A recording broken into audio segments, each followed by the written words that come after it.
Hey, hey, blue table fans! There you go. That's a song I've been working on for you. Sean here, and in case you haven't seen it, you should check out the War Machine collection I just put up, because the number on that is pretty enticing. I've actually had some lots I put up recently where it's like, people are like, is that gone? Oh, I can't believe I missed it. So, yeah, I'm just blowing them out of there. Sick of looking at them. Always think I'm going to do something. I'm going to paint those Necrons. No, Sean, you're not going to paint those Necrons. Oh, speaking of painting, I'm going to be working on this week. A Tau Supremacy suit. Oh, yeah, this doesn't have the guns and stuff on it. Yes. That's the special touch I put on, is I lick the model entirely before priming it. Priming to seal in that Sean goodness. That's actually gross. So check it out. These little twin burst cannons actually turn. In 8th edition, twin weapons are 2 weapons, sir. They both shoot how I always thought it should be. Do you remember when Twin Linked came out and they're like, hey, if it's Twin Linked, you get a reroll. It's like, wait a second, because they're putting out twice as many bullets. So anyway, I'm looking forward to this. It's going to be black-red with some different accents. I'm already sort of puzzling out in my mind how I'm going to layer up the black. Now, the client said that we'd have broad discretion with it, but sent some sort of guidelines, and the models he has already done. At first I thought that it was black armor, but it's actually built up to like a gray.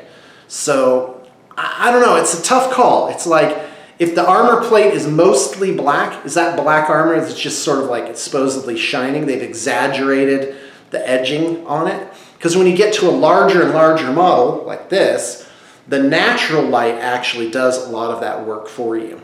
Like if you had a full-size statue of, say, a Space Marine, for example, you wouldn't have to really exaggerate the edges anymore. You just have to paint them whatever color they were, and then the natural light would take care of the rest. Now, some people think they want something to look shiny. By the way, pro tip coming. They want it to look shiny, so they put varnish on it. But what happens is, when you're at your game shop and there's 16 lights overhead, the varnish, every area is actually reflecting the 16 pinpoints of light, and it ends up just being muddled and looking terrible. So it doesn't really work. There's a reason why those techniques are used on models. So I've been doing this a long time. I've picked up a lot of this and that as I've gone along. So guys, don't miss the War Machine a lot. 8th edition. Tons of great commentary out there. People have done unboxings, and I'm like, yeah, I don't know if I have much to contribute to that. But here I am, this beautiful face that you can look at. Feel free to make that your ringtone. So 8th edition, things I like about 8th edition.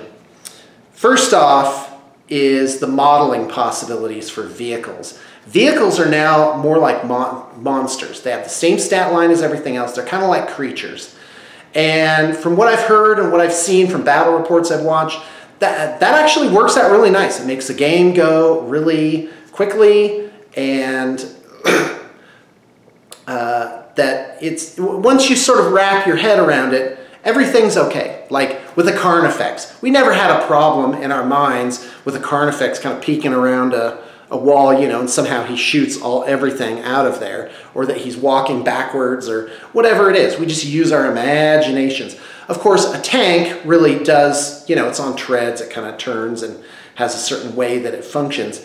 But once you get your mind past that and just sort of use your imagination, it's okay. I think it's okay. But the modeling possibilities are, oh, they're awesome. Now you can just put those guns anywhere you want. Because it used to be, I'd be like, oh, that conversion would be really cool. Oh, but they won't be able to take it to a tournament because the guns won't be placed properly on the vehicle. Now, so for example, I'm going to be working on a Nurgle Chaos Space Marine project, Death Guard. using Death Guard and Blight King, sort of kit bashing those. And I'm going to make Predators, so a tank with las cannon, 2 las cannons on top, 4 las cannons, now can become a quad of las cannons, which is a really cool configuration that doesn't really exist very much in the game. There's quad guns, but not a quad las cannon. And I'm going to use the Maggoth Lords and create, but the rider is going to be manning this quad gun. And it's going to work. It's going to work really, just wait until you see it. I can see it in my head. I know how I'm going to do it. It's going to be fantastic. Fantastic! All right, so 8th edition, really love that. Really love how it's all streamlined. I love that you can make the army that you want to make. I've always dreamed of doing an all Wraith Lord army, which of course, under 2 HQ, 3 elites, 6 troops, all of that, there's no way that you could do it. Now, of course, you can. You can do all sorts of crazy stuff. Raven spam. A Storm Raven is a Space Marine flyer with lots of guns on it. And at a recent major tournament, there was a guy that brought 5 of those, and then a Primarch was riding on one of them to give them all rerolls. And because twin-linked weapons are now 2 weapons, each one of those would produce so much firepower that apparently this guy just sort of swept all the armies off the map with it, which of course, that's not great game design, guys. But it got FAQ'd, and, you know, I don't know. On the one hand, I love what they've done with it. On the other hand, it's almost like it seems like, well, you really want to bring to bear like some sort of mass playtesting. And the systems that have worked best, I think, have had open playtesting to them. And I don't know why that doesn't happen. Another thing I love about 8th edition is the points system. Hold on, I got to make a note here. Primaris. I'm going to talk about Primaris Marines. Yeah, you're not going to like it. Okay, so it's the points. They've made it now where the points are not printed in the books. They come out in a separate book that's going to be supposedly updated every year. And there's a reason to believe that, because the General's Handbook for Age of Sigmar is now coming out with its 2nd edition. And it means that points cost points for everything, all the guns, the whole lot of it. It's been designed so that you can modify those without having to come out with the game or redo a codex entirely. So that means all the books can be balanced at the same time. The next year, another round of tournaments or whatever, you can balance them again. You can just keep doing it. And I think that is an amazing move, something I always thought they should do. My idea, of course, was that they would do it online, and not once a year. It would just be whenever it needed to happen, like StarCraft. They go and they just patch it until they get really a great deal of evenness. And once you bring things to an Olympic level of competition, every tiny little variation now will swing things either way, down to really very small amounts. And I think Games Workshop is to be commended for that. Anybody notice I'm wearing round glasses today? So, there you go.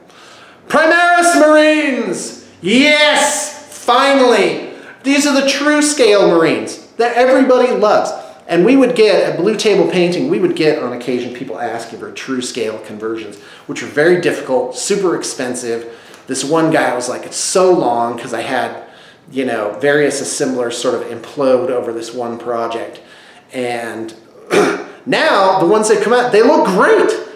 And apparently the heads and the shoulder pads are the same size, so you can still use, excuse me, I was eating watermelon just before this. So you can use those specialty shoulder pads still. And that's, great move. I love everything about, I'm making a Primaris Marine army. And not regular Marines. Those aren't going to even be in. I still have people that like are asking for mixes, you know, and I get that. And so, like, let's say, I guess I'm just what would be the word? Not a completionist, but I like everything to be like the same sort of aesthetic. Obsessive compulsive, I guess. And so, for example, if I wanted to include Terminators, I would just take Primaris Marines and like do some mods to them and make them so obviously they were the Terminator and just keep that same aesthetic. Same thing with Devastators. You know, it'd be great to take a Primaris Marines and just mount the gun like on their hand or something like that. And I don't know, there might be like tournament legal issues with that. Who knows? Ah, yeah, feels good. Okay, back to the script. All right, this is my to-do list for Saturday. It's Sunday. I'm getting around to my to-do list for Saturday. Mow lawn, vacuum. All right, Primaris Marines. So here's the deal. Regular Marines, I don't think they're coming back. I got a prediction. It's not like they've released maybe 10 things, a lot of them characters, so 6 things, 6 kits for Primaris Marines, like right out of the gate. And okay, and then that's it. That's all they're ever going to do. Oh no, no, no, no. They're going to keep, it's going to keep going for years. They'll be rounding out this huge line. So a game shop owner, is he going to carry the Primaris Marines and all the Space Marines and make all the shelf space that he doesn't have and make a permanent inventory increase that he doesn't have? No, they're doing what they did with Age of Sigmar, which I think is great, by the way, from a retailer standpoint. They blew out all those old codes and they're introducing new hotness. And it's great because the Primaris Marines are what the Marines kind of should have looked like the whole time. And the kits are amazing. And you know what? You never see those old, tiny, spindly, crusty, rogue trader buck-each Marines from 1987 or whenever it was. You don't go to a tournament and see those. And of course it's 20 years later and it's going to be the same with the regular Marines. They're going to get sort of phased out. And they'll be phased out of people's collections. They'll be downgraded to basically scrap eventually. Not right away. So don't panic if you just had a Marine army done. You know, it's okay. It's all right. It's going to be years to sort of have this transition happen. And I don't think it'll be Games Workshop. I think it'll be the hobbyists themselves. You'll actually see people show up with these armies that like, wow, they look amazing, and it'll just sort of sell itself. And while I was mowing the lawn today, you know, back and forth, yep, haven't done this 50 million times already. So mowing the lawn today, I was like, huh, it's interesting. Okay, so take wargamers, active wargamers as a group. And there's like a finite amount of these people. And there's new ones coming in, and there's old ones going out. So the question is, is the number of people expanding on the net? And then I thought, well, every time an army is painted, because Blue Table Painting has painted, I estimate conservatively like 700 armies. And I'm thinking to myself, well, how many armies are out there? And then eventually they sort of get recycled, and then sort of that. But in the natural course of things, some armies just get downgraded to scrap, and then they go below scrap, where like not even a beginning player would purchase them for any price. And so, for example, the Skaven, the original Skaven models, you know, of them like. They were kind of boxy. The faces kind of looked like dogs, you know, they had big old buck teeth that looked kind of goofy. And then they came out with Isle of Blood, where the Skaven were, they were just so slick and they were inexpensive, easy to put together, and it wasn't that much to actually do 200 of these guys. And so I was thinking about that, and I was like, I wonder what the real economy of this is, the real natural cycle of all of these armies, and how it has to do with what I'm doing. So, I mean, does the miniatures painting industry sort of eventually like supernova and then kind of go down to a red dwarf star, so to speak? Like it achieves like sort of this minimum level because people obviously are buying something. And the war games industry has always been new release driven. And humans are new release driven. We look for new experiences, new things to do, something interesting. And I gotta tell you, I've been doing it for 20 years and I'm still interested.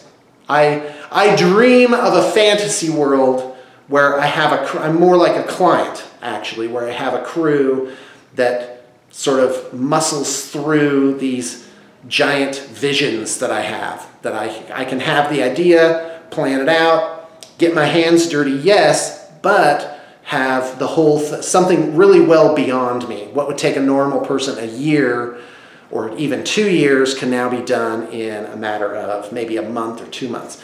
And let me tell you, I know the numbers behind all of this. I know exactly how to do it. So when I think of this, like, this project would be amazing, I know exactly, I can calculate it out. I'm like, okay, it would take 32 people. That's too many. That's top heavy. Okay, well, what if you extended the time that you did it? Or what if you did it a different way? You know, what would really be involved in doing it? So anyway, so Primaris Marines, those are coming. They're not going away. The regular Marines won't be forcibly pushed out. And the models are great for them. There's nothing wrong with all the releases they did. The Storm Talon, the not Storm Eagle. There's another one. I was on Space Marines, I'm like, I can't believe I haven't, like a release came out and I didn't even notice it. It's like a Storm Talon, but it's like a flyer. So, Storm Raptor? No, I think it's a Storm Eagle. Yeah. So, yeah, and it almost seems like a sham, just like, you know what, those old Space Marine vehicles, those are still good. I think you may still see those. You may still see those, but again, in the Olympic level competition that's coming, like every year it's more competitive. The Las Vegas Open is just blowing its doors out a year in advance. And good for you guys. That's fantastic. That's really good. So the Las Vegas Open, so the more and more competitive it becomes, so a regular Marine versus a Primaris Marine, any little advantage on the net of one or the other is going to blow the other one out of the water. And you will. When it comes right down to it, people will just buy those old TAC Marines if they are on the net better. But I think the Primaris Marines, by design, have that tiny little edge where in a casual game or less competitive game, it really won't matter if you pick up a Space Marine army and like an old collection, and that really won't matter. And that's what I found in my own games, is that there's a point where the competitiveness level gets low enough to like beer and pretzels to where it doesn't matter. Pick any army is just as good if you played it well. But when you there's like a maximum point where the army can get to for how good it is. And again, that's why I think the points thing, where they're updating the points every year, is really going to help. It's really going to make all these armies relevant. And will it get rid of codex creep? I don't know. I hope so. That'd be great. Won't affect me though, because I'm way down here. Like beer and pretzel level playing that's where I am. Even lower than that is like scenario playing, where you're really just playing for fun and you're just inventing some kind of staged thing. Okay, so off I go. Where am I? Oh, I'm at 18 minutes. That's awesome. That's a good length for a ramble. There you go. Did a whole episode of something. Because they're 22 minutes, right? Star Trek. I'm watching the original series of Star Trek. I'm really excited about it. I made a Facebook post on it. By the way, you're welcome to friend me on Facebook, Sean Gately. I'm well past having a private life. Oh well for that. And so I've been watching Star Trek, the original series, 3 seasons. And the first season, they did 30 episodes. That is so many. That's like making 15 movies in a year. I mean, it was incredible. And as an adult, especially owning a business now, I look at things, I'm like, I wonder how they did it. I wonder how much this costs. I went on Wikipedia, I started reading about it, because I was curious where they were filming all of this. Like in the episode Shore Leave, are they in a local park? You know, and they just angle the joggers out. And I'm so impressed with how well they did on what was so little. It was 39,000 an episode.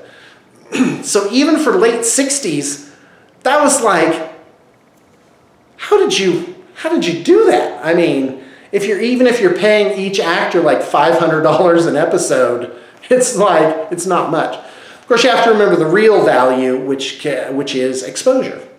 And I think, so on the show Shark Tank, I think a lot of people walk off because they're not, like, they can't wrap their head around the non-tangible assets of actually being like plugged or having connections. Connections is huge. Huge. If you're connected, it's such an enormous deal. And that's why fame is such an asset. I mean, sure, I'm sure it could be a pain, but you know, a famous person is never gonna not have a place to stay. Someone will take them in, you know, something like that. So anyway, Star Trek, they did a lot with it. And of course, I was like, wow, these are a little sexist. But then I thought, well, they're sexist to the men too. You know, they get their shirts ripped off quite a bit. And, but you know, each generation can't really be beholden to the later generations who are inventing new stuff. And it's like the current generation, I'm like, guess what? Your grandkids are going to look at you like you are antiquated old dinosaurs. Like you just do not understand. So I always wonder where that's going. And I think, at least for me, there's a point where it's just like, yeah, I just kind of like, I'm kind of me, and that's just how it is. So Star Trek it's colorful, it's camp, it has this great relaxing feel to it. I've really been loving every second of it. I'm about halfway through all the episodes. And so they did like 30, and the next season they did 27. I think in the last season they did 23. And, you know, NBC killed them off. It just, yeah. And it's easy to see it in the benefit of hindsight. So what happened with Star Trek is that, like, as soon as they canceled it, they were able to syndicate it, and it's through syndication that it just like kept growing in popularity and getting more and more and more and more popular. And I'm surprised it took them 20 years to finally get the next generation going. But that's how those things go. And again, back to economy, what I was talking about with, you know, mowing the lawn and thinking about armies and stuff like that. There's an economy of attention as well. Like, you couldn't give full attention to things that happened in the 1200s. It's too much. And I think with the information age, that really the issue isn't getting enough information, it's sorting out the information, like choosing what to focus on. And I theorize that sort of a human development is going to be sheltering, like to actually just kind of block things out and just focus on something close by that's actually real. And of course, I may simply be projecting my own experiences out there, because that's where I am, where I'm like, you know what? I can't care about all this. I'm going to have to narrow this down to, and in narrowing it down, I was like, well, you know, what's really important is things happening in my immediate vicinity, and getting that focus down to something that's really interesting. Okay, in other news, I'm really interested in Starfinder. So that's Pathfinder in space, supposedly. So Paizo Publishing used the open, I'm giving you the history. Paizo Publishing, which was an obscure company, they used the open gaming license on Dungeons and Dragons edition 3.0, then it became 3.5, then Wizards of the Coast bought them. They made 4.0, which was a different game, really sort of lost the fanboys, the fan base. And if you have a fan base of fanboys, it's a fanboys. So, so Paizo swooped in, and they became what I call the real D&D, even though they didn't have the trademark of Dungeons and Dragons. They created their own game. They call it Pathfinder. Fast forward to the present. I think it's like 12 years later. No, wait, Paizo's like 14 years old. 12 or 14 years old. And they're a juggernaut. They're doing great. The stuff they produce is just completely amazing. And they are, what else? Oh, so they're making like a science fiction. It's science fantasy, so there's like magic in their science fiction futuristic universe. It's not even based off of Earth. They've taken a completely different world that they kind of tied their fantasy thing together with their Starfinder thing. So Pathfinder now has Starfinder. And I'm interested in that. I've been reading all their updates. Can't wait to get the things. I want to get a group started. I want to get a group started of anything. Do some battle reports, play some games. So if you're local, looking for an opponent, or you're local and you'd like to be in a role-playing group that meets every week, fantasy or science fiction, give me a message, because I'm putting that together now, and I would really love to. I gotta get going, and I've got the hunger for it too. And I think that's, again, cycles. That wargamers do drop out for a while. But what if you own a wargaming company? What if you own a wargaming company that's well known? Like, what happens then? I haven't played a game in like a year now. That's not right. And and I'm looking forward to Permanent Valhalla. That's my, I don't know how, no idea on the how, but I do know the what. And the what is a Permanent Valhalla, year-round, have small groups, have pulses of large groups coming in, and actually be there, like a Rivendell for science fiction fantasy, a place that will have things, micro conventions going on all year long. And these will be low-key. This isn't like a giant party. This is like in at Sundance, the Valhallas we had out there. Those are only like 12, there are only 12 people in there. Maybe with a couple of, some help, 14 people. And that's not, when you're in a place that's like the original Valhalla, not the original. The first one was out in a canyon, an obscure canyon in a defunct city called Thistle. Population like 6 or something like that. But, and if you remember way back out at that time, in fact, I was so raring to do the idea, I did it in February in Utah. The weather was terrible. It was like blizzarding. Oh, it was like ill-conceived notions, Sean. But I had the idea and I ran right up the hill. So, but the ones in Sundance, that place was 6,700 square feet and had like 5 levels to it. And really 14 people could get lost in there. Like, you really had to sort of get all the tables more or less in the same area. We used the balconies, so even though someone was on a different level, they'd feel like they were in the same room, like everyone was sort of like same. But it's also important to be able to get that privacy too. So Permanent Valhalla, don't know how, but I do know the what. I've got it clearly in my mind. And that will have a different section to it, which is a workshop, and artists can come out and just be there and for a while and work on the projects that are going at the time. I've got ideas. I've got them fleshed out really well. So, all right, well, that's the end of my ramble. I'm coming up on a half hour. Yay! I'd say no script, but I actually did have kind of a script. So, but okay. Oh, specials! I almost forgot the practical part. So I am running some summer specials. Check the liner notes for those, and don't pass it by. In fact, I want to talk to you a little bit about. I want to talk to you about pricing. So let's say there were a magic genie, and he could snap his fingers, and in 1 minute, your whole army would be done. And he could just sit there all day long and go like this. Well, would you have your army painted by the magic genie for $10? Would you pay $10 to have your army painted? Yes, you would. And I think that there would still be people that would want to do it themselves because they truly love the experience. But that percentage would go down of, I want to paint it myself because I love it, as that price was there. So there's always a point where it's like, oh, okay, let's just do that. So I have a permanent special going now that's called Just Get It Done.